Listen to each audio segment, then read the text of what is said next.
Welcome to WBC Faster Together, the LinkedIn Live series of Women Business Collaborative. I'm Gwen Young, the CEO of WBC.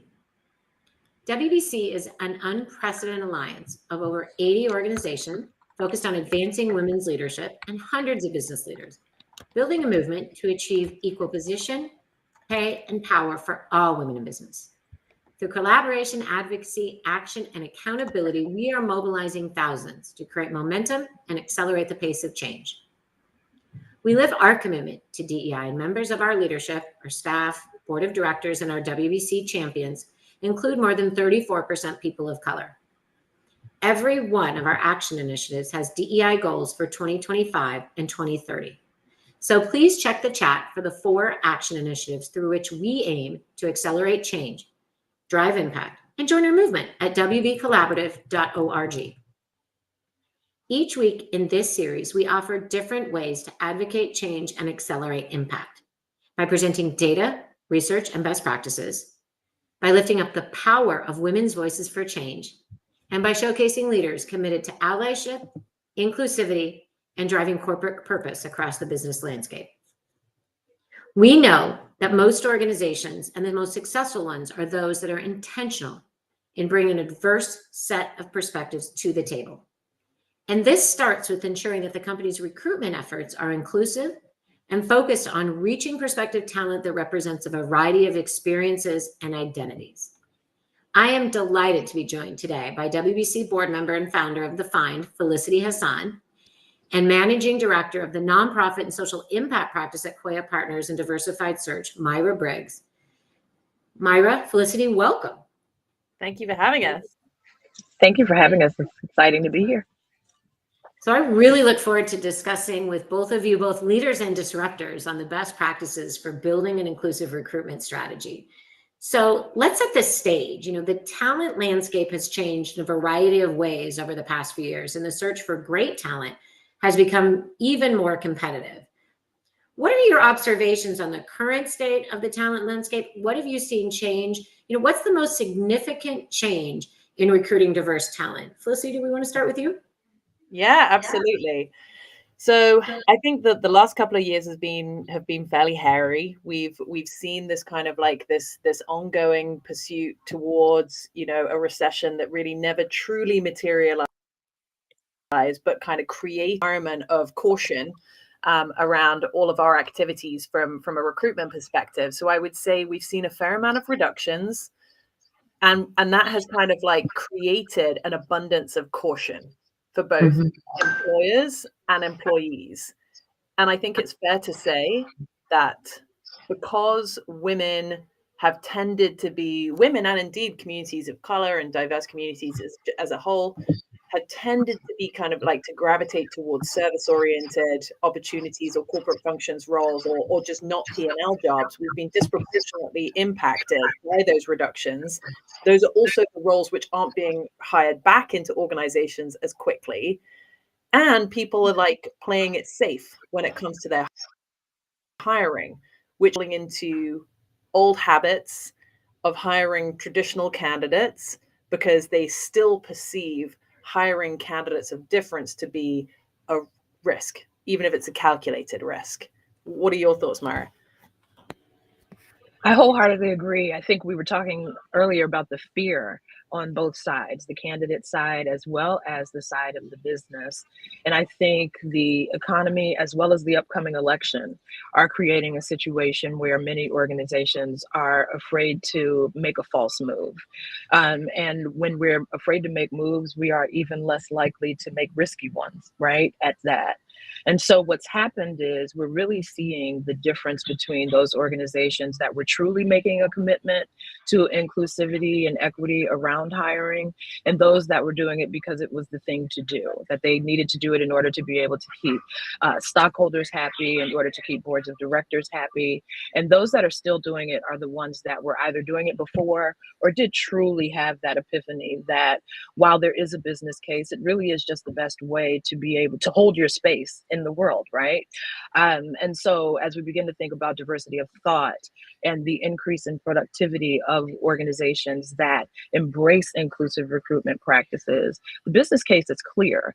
The issue, though, is that we have to fight human nature in order for us to get it across, which is the most difficult part. Yeah. Changing behaviors is tough, you know, and, you know, people's belief structures are getting stronger and stronger, and we're getting more and more agency, you know, for people to kind of like lean into their belief structures, which is fine. You know, I don't think that we want to kind of change people's like, you know, deeply held belief structures, but, you know, behaviors in the workplace are extremely important. You need to make sure that people are feeling like included and have a voice. Absolutely. So for those that are, you know, sort of doing this right, sticking with their attention, to your point, Myra, about sort of not just doing it because they had to do it or fit sort of the norm at the time, you know, what are some of the best practices that you've seen, right? And as you do that too, I always like to talk about, you know, what are the successes and the best practices, and what are some of the, you know, we call them stumbles, or what are some of the things we've learned from, like, this will not work, right? Felicity, I want to start with you again, because I think you've been working with a lot of companies as well on this kind of that intentionality and really driving that. Yeah, I think the people who do this well, and this comes back to some of the points that Myra made before, the people who do this well understand that representative leadership and representative hiring is just good leadership. It's not it's not like a DEI strategy. It's not anything other than just good leadership.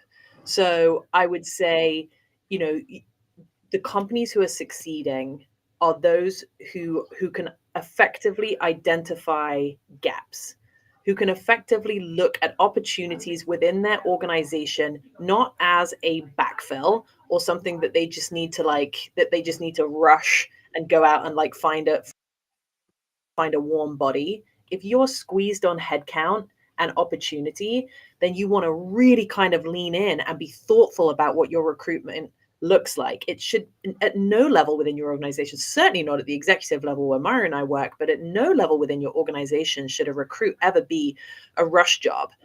And, you know, we come across so many times, you know, you'll speak to a hiring manager about, you know, what's the most valuable asset that you have within this business, and they'll say they're people. And then you'll be like, okay, how engaged are you going to be within this recruitment process? Because we'd really like to chat to you, you know, at least once a week, maybe even a couple of times a week. And they're like, oh, don't really have time for that. And I'm like, okay, all right. So we're often tasked with, and I don't mind, like, I'm happy to write a job description. I'm happy to invest my time, but you have to be the kind of leader who understands the kind of investment that you need to put into your people, like bringing them into the organization, retaining them within your organization. So that's where organizations are differentiating themselves, is where they can identify gaps and where they have the confidence in their own capabilities to understand that difference is not a threat. It's not a weakness. It's an accelerant. Like, difference is what will take your business from here to here. You know, that is what you should be looking for. It's easy to find somebody like you who's going to agree with you. That's not what you should be looking for. What you should be looking for is the exceptional case, somebody who brings like a different industry, a different skill set, a different perspective. And then you've got to encourage them to bring that perspective and support them in that perspective. They don't feel like an outsider.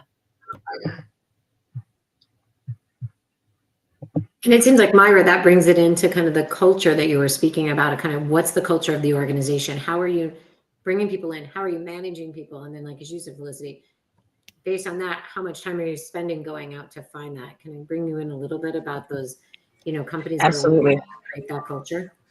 It's so funny that everyone always talks about recruitment, and I mean, you could go online and find 7,000 webinars about recruitment today, but if you go online and look for one about development and retention, or I mean, crickets, right? Because everyone is doing such a great job of paying attention to how to get people in the door, and not really recognizing that if you are doing as good of a job under recruitment as you are with retaining the talent that you're able to attract, then you might not have to recruit quite as much, right? This might end up being a different issue where we can focus more on making it a fruitful experience for people, really making sure that we are increasing representation, leading with authentic leadership. We can spend our time and our resources elsewhere. You won't put Felicity and I out of business by hiring well and retaining your people, right? Because We would then love you to.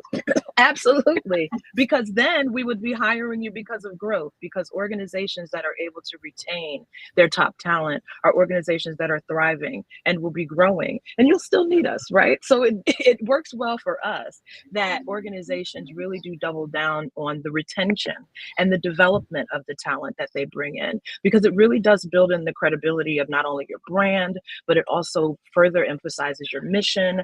And like Felicity said, it is an accelerant. It should not be a deterrent for you to be able to hire well and retain the talent that you've hired. So on that sort of leads to the natural question going back to, this is a business case. This is not just an HR issue, right? Like, how do you get that commitment across the organization? You were talking about, like, and I'm guessing it's who develops the job descriptions, how involved people are in the processes, and so forth. But I think what we need to talk about is, how do you build that commitment within an organization to the intentionality of looking for those different perspectives, those different backgrounds, so that your team is built up properly? Well, if equity is your goal, move DEI out of HR, okay? Move DEI out of HR. That is an action that can take place right now. If you want everything within your organization to unfold through a lens of equity, then you need to elevate DEI to the executive level through which everything passes. And that is the first step. DEI is a function for people, but it is not a part of the people function. And I think if we can get that agreed upon, then I think you'll realize that when it comes to write the job descriptions, everything else in the organization has been set up for the job description to be an easy task if we elevate DEI to the sort of pinnacle level of the organization. If we only begin to think about DEI or inclusion when it comes to hire people, or when we're thinking about HR practices, and we're not thinking about it when we're talking about the finances of the organization, the mission, the programming, corporate structure, or any of the rest of those things, then it really is going to have the minimal effect that you put it into. Snakes grow as large as the environment that you put them in, right? And they will not grow bigger than they're supposed to grow if you keep them in a small space. So we can take DEI and put it in that same scenario, that if you put DEI in a small fishbowl in one corner of the organization, then that is exactly the impact that those initiatives are going to have. And I can say that organizations that are spending the money, the time, the other resources in order to drive forward inclusive practices, equity among hiring, and all of the rest of the places that it falls in the organization, are doing themselves a disservice by not putting it in a place where it will be as far reaching as it needs to be. I couldn't agree more. And I think, to your point, Myra, this is about leaders like owning, like the culture is born out of the leaders, like really owning this space. And also understanding that diversity is more than just whatever happens to be the zeitgeist of the moment, right? We all know that diversity goes through phases, and there are kind of catalyst points that we're like, oh, okay, now it's like the Me Too movement. Now we're kind of like really thinking about, how we're representing our Black and African, the murder of George Floyd. Like it's not about those moments, as you very eloquently said earlier, Myra. It's about like the continuity of like what your business needs. And if you are a good leader, then you should be thinking about what your business needs holistically, and not thinking about like sticking a Band-Aid over something which hasn't been addressed. You can't suddenly go from an organization that did not embrace difference to an organization that has now got representation from every single individual from every different community. Like, let's just be logical about like what it is that you need and the journey that you need to take to get there, and own that as a leader in terms of like, what steps you need to go through and get whiplash along the way. You need this to be a smooth journey, because to your point, Myra, like what people drop the ball on is onboarding and retention. There's only so much I can do. I can find you a phenomenal person, but if they come in and they are under the spotlight every single day because they were asked to bring different opinions to the table, and they're the only person who's bringing those opinions, they're going to feel disruptive in a negative way, and they're not going to stay, or you're not going to keep them. And then the whole cycle like starts again, and you actually set yourself back. So you need like the leaders to really embrace this difference and really understand like where they are. That's right. Well, and that leads into that point about it, sort of not just being the people issue, right? It's the business issue, right? It's at every table, it's at every discussion. We talk in WBC a lot about corporate purpose being not just talent, but how you use your brand, how you invest in your community, what you're doing with supplier diversity. But the other thing in another vein you talk about too is looking outside your networks, right, from a business. And I know a lot of businesses compare themselves within the industry, some look beyond their industry. So that leads to my question, coming as the CEO of Women Business Collaborative, right, is how important is it to have kind of external partners, external networks, in doing this work, and whether it's recruitment or whether it's what both of you are talking about now is creating a culture that really buys into the importance of integrating those inclusive perspectives. How important are sort of networks and external partners in being able to get this work accomplished, I guess? Myra, do you want to start? Sure. I would say vitally important. Connection, partnership. If we're talking about diversity of thought, if we're talking about being able to just consistently bringing in new ideas, innovation is a word that has been elevated to the C-suite, where we now are seeing chief innovation officers and in the place of a chief strategy officer. And you simply cannot continue to be innovative and remain quote unquote in the know if you don't have partners, if you don't find yourself in the marketplace developing and cultivating relationships. So I think partnership is vitally important in all aspects of life, quite honestly, but especially when you're aiming to build inclusive cultures and everything that comes along with it. I couldn't agree more. I think, it's the partnerships that turn the words into action. People have, values and mission and objectives, painted on the wall, but it's your partnerships and your commitment and your investment in those various communities that actually demonstrate that commitment. So it's more than just words. It's like, hey, this is who we're partnering with, because these are the people who are legitimately moving the needle, and we want to be part of that movement.